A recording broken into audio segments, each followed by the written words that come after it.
Namaste to one and all. Welcome to my channel. Today's topic is personalized learning pathways. In order to reach the competency based learning, that is, the students have a mastery of their learning. To achieve the mastery of learning, the personalized learning pathways are very important.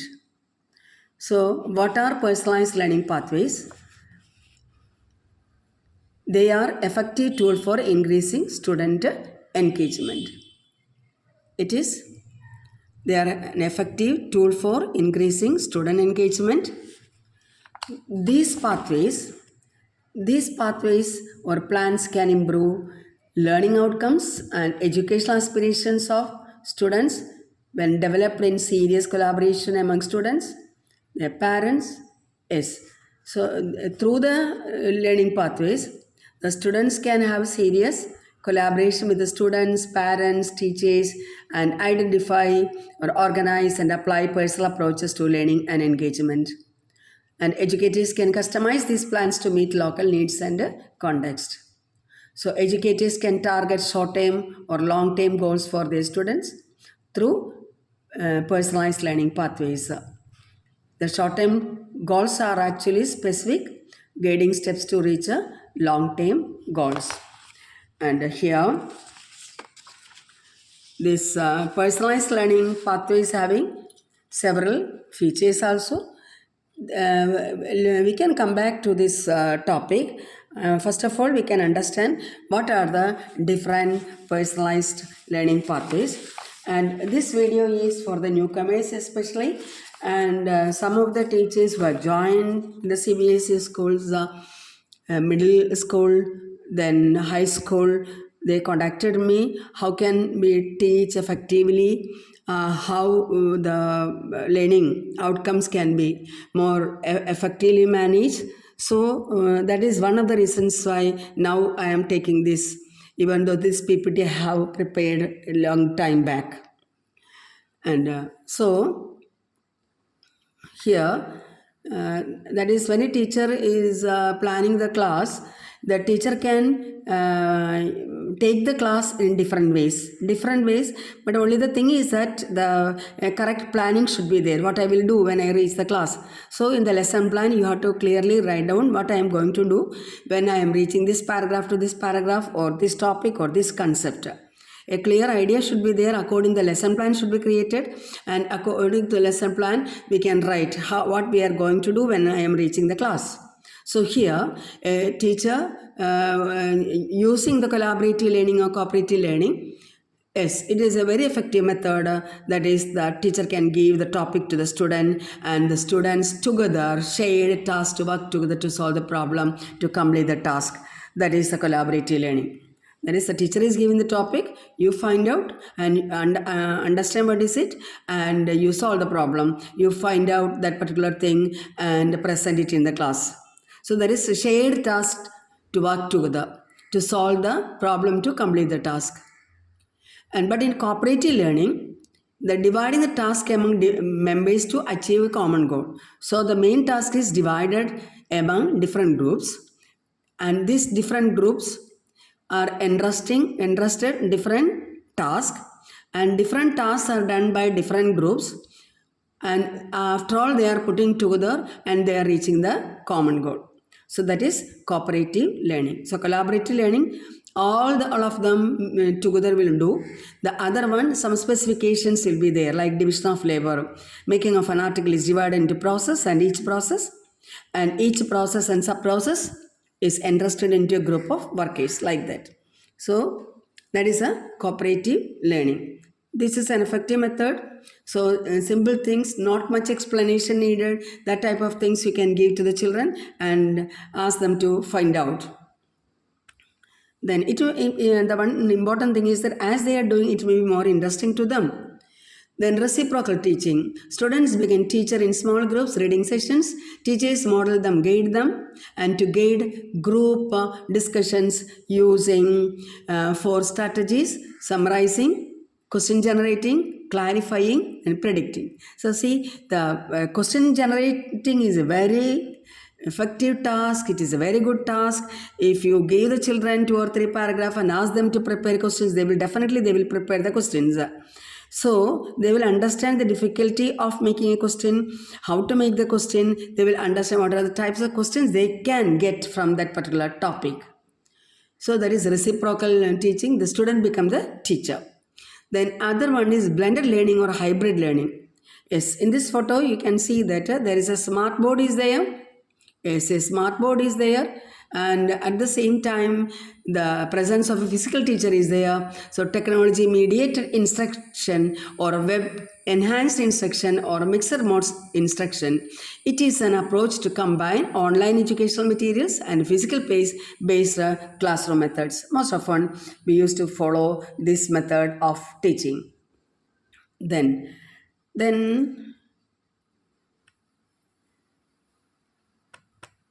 next comes experiential learning. Yes, the hands-on learning. It is a process of learning by doing, by engaging students, enhance on experiences and reflection. They are able to connect theories and knowledge learned in the classroom to real-world experiences. And there is hands-on laboratory, internships, field exercise, practices. So they are understanding by doing. That is hands-on doing.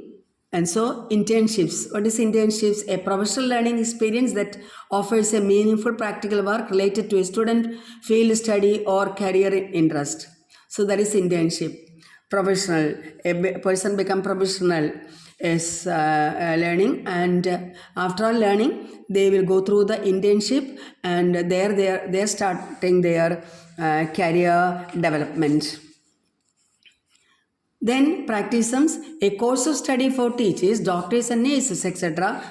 That involve actually working in the area of study and using the knowledge. Is a doctor going to the hospital, nursing home, and consulting the patients, and what are the things, how can they identify and diagnose. A teacher who is taking class during the B.Ed time, how the teacher is confronting the students how to teach, like that. The nurses, what are the treatment, how to give injection, how a wound can be, isn't it? Treated. So like that, in actual life they are understanding the working area they are getting, that is practicums, field exercise, study abroad, undergraduate research, and studio performance. Yes.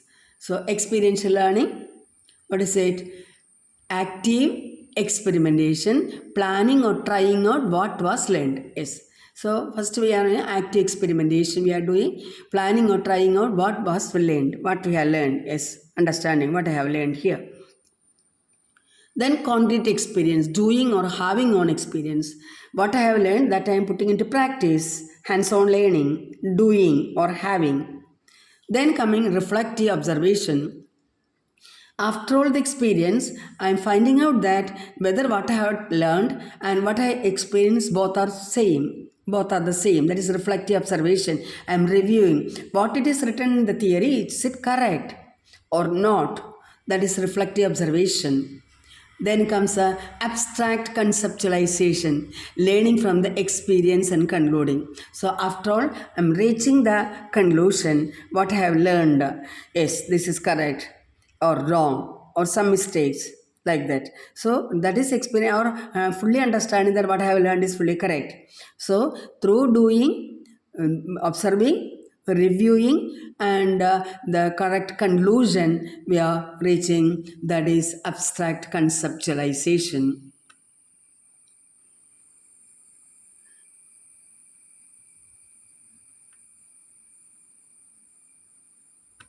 Yes. Then we can see what are the differences between experiential learning and inquiry based learning. Experiential learning, direct hands-on experiences, actively engage with the subject matter. Students learn by doing, reflecting their experiences, applying their knowledge to real world situations. They are applying this to real world situation, experiments, field work, internships, Projects, students analyze what they learned, how it connects to theory, how it connects to real life.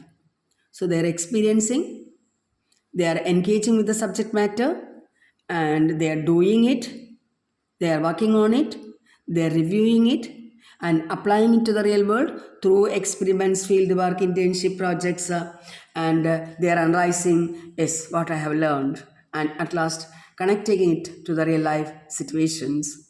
And nowadays, as it becomes the multidisciplinary and interdisciplinary, they are understanding that one subject is related to another subject, and that subject is related to another subject. So they are understanding the importance of different subjects, how it work, or how they together work on real life situations. Then inquiry-based learning, fostering students' curiosity and critical thinking skills by questions, open-ended questions or problems, actively investigate and research to find solutions, research projects, discussions, problem-solving activities, asking questions, gathering information, analyzing data, drawing conclusion. So they are curiously critical thinking some questions, open-ended questions, actively investigating, research to find out the solution, research projects, discussions, problem-solving activities, asking questions, gathering information, analyzing data, and after all, concluding.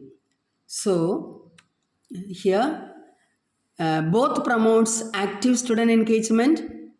Experiential learning emphasizes on direct experience and reflection, and inquiry-based learning focuses on process of asking questions and conducting investigation to acquire knowledge. So they are asking questions and conducting investigation to acquire knowledge.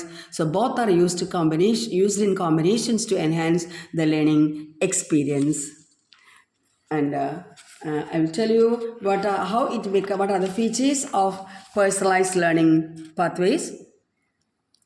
That is, engage students to know what their goals are. Yes, they are understanding what their goals are. Then contains specific, yes, that is competency-based education. That is specific, measurable, achievable, realistic, time-bound goals for supporting students to realize their goals. Then there will be record students' academic goals in congruence to the students' spiritual, emotional, social, and physical health and well-being. Then it articulate learning path required to pursue the goals analyzed for a student. Is sometimes what learning pathways we have selected may not be sufficient for some of the children. There we have to pursue another method also through the analysis. Then be easily accessible to students and families. Yes, this way we are easily accessible to students and families. Beyond some projects we can send to the students to home also. Let them find out. Suppose you can see that regarding source of water nearby your locality. Suppose especially in village area, the people depend upon well or the different ways they will approach. Then pipeline connection outside, pipeline connection from the government, and the private water supply, or different ways of water supplies are there. So if you give a survey to the children, you go and find out this, that there the parents will also involve it. A lot of surveys we can take in case of social science, not social science alone, so different subjects. Then by the student throughout all stages, development, monitoring and review. Then include matter for literacy and numeracy skills for all students who are at risk of falling behind. Yes, ask the children to find out, yes, how many, how much, like that. That is regarding the numeracy is concerned.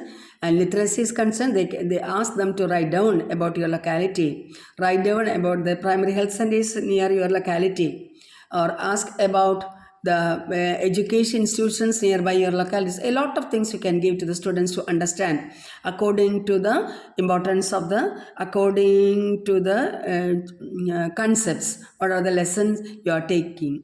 Then enable teachers to provide customized support for each student's learning. Then should record the implementation of appropriate educational strategies and differentiated curricula needed to support exceptional learners to fulfill their potential. Yes. Some exceptional leaders, that is those who are having beyond that is an above the average level, and there you can see that enrichment activities can be given to the exceptional learners and change as the students moves from learning stage to learning stage. You will understand how a child is moving. So when a child is engaging some important areas as the child himself is doing, it is more the child's learning outcome or competency is far better than the simple explanation and simple classroom learning. As they engage and learn, it will be better. That is a competency based learning. So PLP is effective when a student earns its right from its inception. See, when students are engaged in monitoring and review process, active learning and personal empowerment is enhanced. Yes, this will be enhanced. So PLP as a feedback mechanism for continuous assessment, PLPs can be a good feedback mechanism. Teachers may refer to PLP throughout the year, making notes for self, highlighting the evidences, make it evidence as later it is singular of outcomes achieved by a student. This evidence can be discussed with the student and family during informal and formal conversations. Yes, you can give. Sometimes personally also you can give. Some children may be so interested. See teacher, there is a water logging nearby that our ground, a lot of mosquitoes are there, like and then you can ask what we can do is what are the measures we can do for it. So the connected to that several things the student will suggest. So it can be an individual level also you can ask the children to engage in. So different subjects we are teaching connected to different subjects, different experiential learning, hands-on learning activities can also be done through it. And the PLP cycle also, let me explain. Gather student assessment data and information. Yes, first I think have a conversation with the student, get to know them and their aspirations. Then teacher to contact parent, caregiver to organize PLP meeting.